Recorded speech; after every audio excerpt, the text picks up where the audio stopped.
Assalamualaikum warahmatullahi wabarakatuh. Penjelasan ini untuk atas permintaan dari pihak-pihak yang meminta penjelasan. Penjelasan makna dan nilai Isra Mi'raj Nabi Muhammad SAW. Penjelasan ini dari guru kami. Guru kami dari gurunya dan gurunya dari gurunya pula dalam penjelasan guru-guru dalam mata rantai silsilah rantai merantai sambung kait mengikat mekanisme gulawentah yang sama sekali tidak pernah terputus dan tanpa jeda. Ada penjelasan yang dilakukan secara berkesinambungan, penjelasan yang hanya diberikan kepada kami dan kepada jamaah kami. Penjelasan guru kami dari gurunya, gurunya dari gurunya pula, begitu seterusnya sebagai berikut. Bahwa Isra Mi'raj untuk tidak sekedar dipandang sebagai retorika formalitas, namun bagaimana untuk membumi, membangun kepribadian dan karakter ilahiyah pada keluarga kami dan jamaah kami. Maka ditekankan kepada kami jauhkan diri dari sifat dan watak kekafiran yang membelenggu jiwa dan kesadaran yang terkunci oleh fanatik pada kelompok dan golongan dan perilaku kultus dan pemberhalaan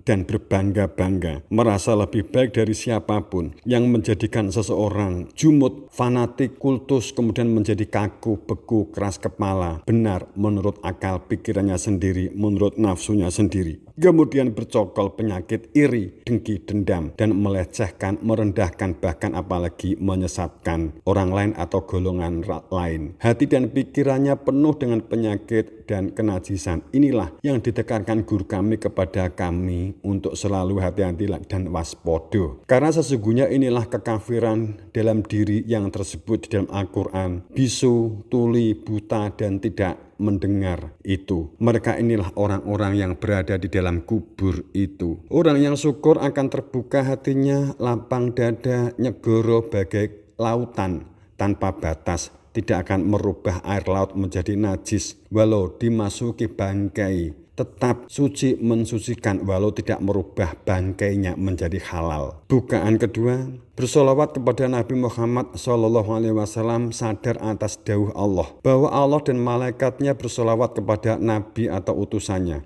Maka manusia diperintahkan untuk bersolawat kepada Nabi atau kepada Rasulnya. Solawat artinya sambung, terhubung, terkoneksi, bahkan menyatu dan manunggal. Yang memiliki akses kepada Tuhan adalah nabinya. Maka kalau supaya manusia terhubung dengan Tuhan, manusia harus terhubung dengan Rasulnya. Maka bersolawatlah kepada Nabi Muhammad SAW supaya lampu cahaya itu terang menyala. Penjelasan Isra Mi'raj dari guru kami tidak sekedar masalah sholat dan hikmah-hikmah yang selama ini telah diuraikan oleh pendakwah di panggung-panggung atau di mimbar-mimbar. Lebih dari itu adalah pertama, penjelasan Isra Mi'raj Nabi Muhammad SAW berkaitan langsung dengan perihal tauhid, perihal ahadiyat diri Tuhan, perihal keberadaan Tuhan, perihal makrifat. Kemudian dilanjutkan dengan menguraikan perihal zikir, kehadiran Dia, Huwa, berada di dalam dada yang akan membuka kesadaran penghambaan pada Tuhannya yang tertera di dalam surat Takwir 2627. Fa aina tadhhabun in huwa ila dzikra lil alamin liman syaa minkum an yastaqim. Kemana kamu akan pergi? Bagaimana nasib kamu di dunia jika tidak mengenal Dia? Dia adalah sesuatu yang tersimpan di dalam hati perihal keberadaan Tuhan. Tidak mengenal Dia, Dia Tuhan yang Al-Ghaib, yang Allah namanya, yang tersimpan di dalam dada.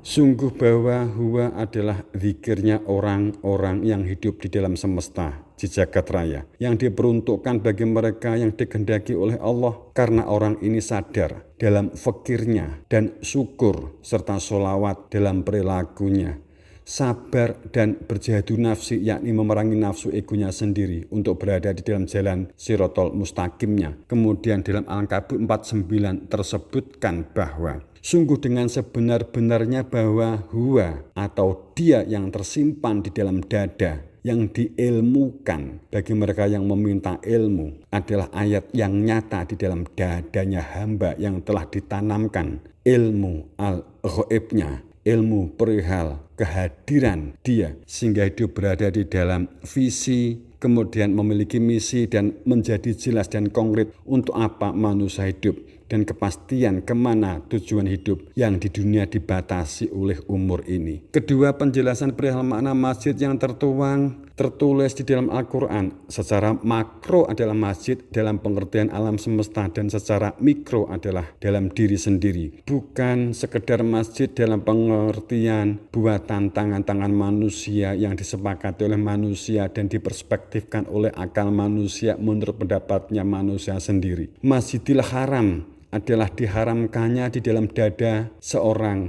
Nabi Muhammad hal-hal yang mengotori dadanya berupa iri, dengki, dendam, keluh kesah, prasangka, semuji, kemeluhur, berbangga-bangga dengan materialistik dunia, pamer, riya, sum'ah, ujub, dan takabur, dan segala penyakit dan najisnya hati.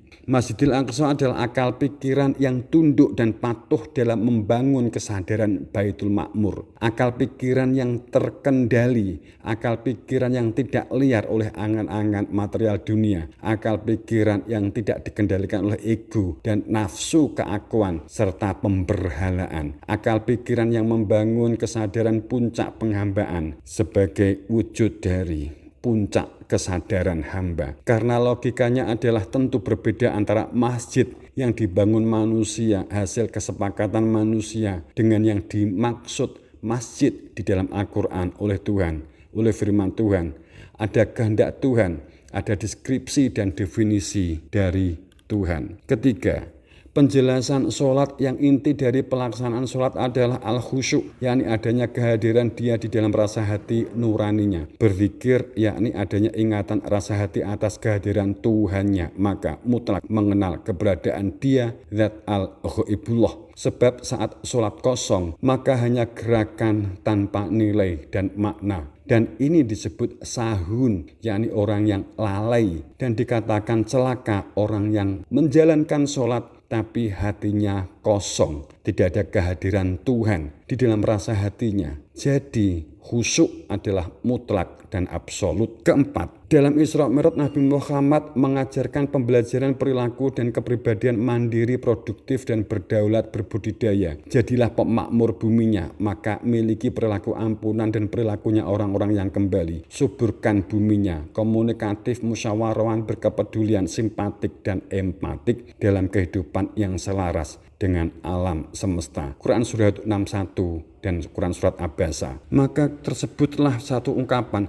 laqad ji'nakum bil haqqi walakinna aktsarakum lil haqqi karihun. Sesungguhnya kami benar-benar telah membawa kebenaran kepada kamu, tetapi kebanyakan di antara kamu benci pada kebenaran itu. Itulah ayat yang diungkap Nabi Muhammad pada saat itu. Hanya saja ternyata manusia maju prasangkanya, maju fanatiknya, maju kaku bekunya, maju emosinya, maju benarnya sendiri yang menjadikan tertutup dan keras kepala, dan hati telah menjadi keras. Semoga kita dijadikan oleh Allah manusia-manusia yang lunak hatinya, berpikiran terbuka, hati lapang dada, siap menerima untuk berada di dalam terang cahayanya dan menerima kebenaran indah di dalam rasa hati.